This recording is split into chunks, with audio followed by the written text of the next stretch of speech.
Précédemment, nous avons introduit le concept de moyenne comme étant un nombre qui se trouve au milieu d'un jeu de données réelles. Or, fréquemment, on entend dire à tort que la moyenne est une quantité qui représente l'ensemble des données. C'est le cas par exemple quand on dit que le salaire moyen dans une entreprise représente approximativement le salaire de chaque salarié. Mais bien sûr, cette interprétation est fausse, car il peut y avoir des disparités telles dans une entreprise que le salaire moyen ne correspond à aucune réalité individuelle des salariés. C'est pourquoi il vaut mieux parler de la moyenne comme étant une valeur intermédiaire des données plutôt que de valeur représentative de l'ensemble des données. Cependant, dans certains cas, les données se concentrent tellement autour de la moyenne que celle-ci en devient véritablement une valeur représentative de toutes. Il serait donc intéressant de disposer d'un outil qui nous permette de mesurer l'écart entre les données et la moyenne. Alors cet outil s'appelle l'écart-type et c'est lui que nous allons présenter dans cette vidéo. Dans cette vidéo, je vais vous donner la définition de l'écart-type et de la variance étant un objet qui est rattaché à l'écart-type. Puis nous verrons des exemples pour apprendre à les calculer. Je vous propose que nous construisions ensemble la définition de la variance et de l'écart-type. Alors ce qui nous intéresse, nous, c'est de mesurer l'écart entre les données et la moyenne. Alors on peut commencer d'abord par regarder l'écart entre une donnée et la moyenne. Donc ici nous avons les données x1, xn et la moyenne x bar qui se calcule via la formule que nous avons revue ensemble, qui est x1 plus x2 plus 3 petits points xn divisé par n. Alors intéressons-nous à la distance qui sépare x1 de x bar. Alors une manière de mesurer cette distance pourrait être de regarder cette quantité-là, valeur absolue de x1 moins x bar. Alors pour des raisons que je vais vous expliquer un petit peu plus loin, ça n'est pas cet objet que nous allons utiliser pour mesurer la distance. Donc ça on va l'oublier. On va préférer travailler avec le carré de la distance, c'est-à-dire considérer x1 moins x bar au carré. Donc là, on mesure le carré de la distance entre x1 et la moyenne des données. Ensuite, on peut regarder aussi ce qui se passe avec x2. Donc on va regarder le carré de la distance entre x2 et la moyenne. Et puis on peut faire ce travail jusqu'à la dernière donnée, xn. Donc xn moins x bar, le tout au carré. Donc là, on a l'ensemble des distances au carré à la moyenne pour chacune des données. Mais nous, ce qui nous intéresse, c'est d'avoir une mesure globale de cette distance des données à la moyenne.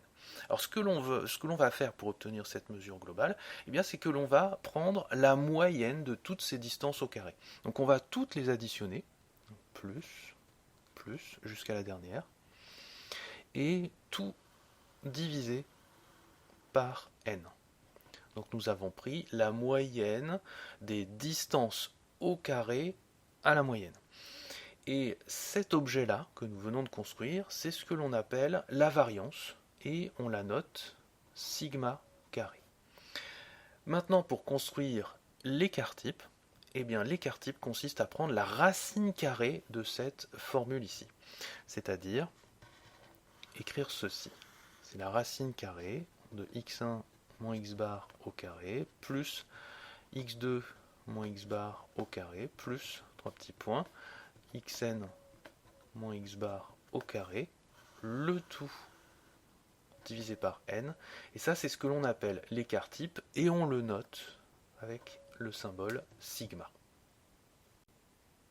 Fixons au propre notre définition.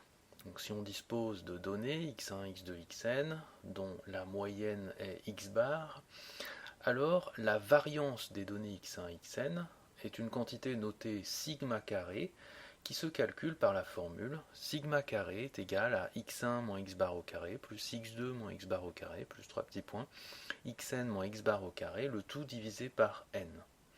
Autrement dit, la variance, c'est la moyenne des distances au carré de chaque donnée à la moyenne.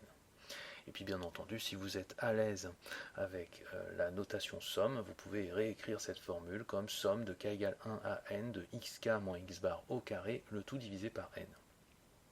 Et on appellera écart type de ces données, que l'on notera avec le symbole sigma, la quantité sigma qui est en fait égale à la racine carrée de la variance. C'est donc la racine carrée de la formule du dessus, que vous pouvez également réécrire en utilisant le symbole somme.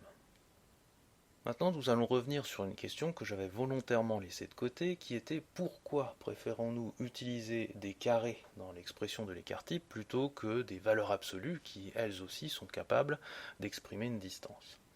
Alors la raison à cela est essentiellement technique. Il se trouve que exprimer l'écart type avec une expression de ce type-là va permettre d'exploiter des résultats de géométrie. Alors attention, pas n'importe quelle géométrie, il s'agit de géométrie en dimension n.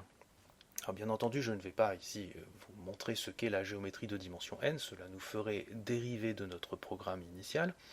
Cependant, je peux vous montrer sur une situation que vous connaissez bien comment la géométrie peut influer des formules. Et la situation que vous connaissez bien, c'est le théorème de Pythagore. Alors revenons sur son énoncé. Nous partons d'un triangle rectangle, de cette forme-là, un triangle ABC, qui est rectangle en A. Et je vous rappelle, lorsque nous avons un triangle rectangle en A, eh bien on peut dire que l'hypoténuse au carré, donc ici c'est BC au carré, est égale à la somme des carrés des deux autres côtés. Donc ici c'est AB au carré, plus AC au carré. Chose que l'on peut également réécrire comme BC est égal à racine carrée de AB au carré plus AC au carré. Alors quand vous voyez cette forme spécifique ici, vous vous rendez compte qu'elle est relativement proche de la formule que nous avons utilisée pour l'écart type. Et cette formule ici est établie sur la base d'un résultat géométrique qui est ici l'orthogonalité d'un triangle en A. Donc imaginez que nous soyons capables de généraliser la notion d'orthogonalité. Eh bien, en généralisant cette notion d'orthogonalité, on peut obtenir des formules qui ressemblent à ceci.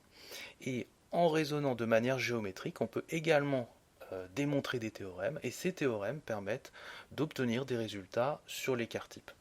Ceci explique pourquoi on préfère utiliser une formule de ce type-là.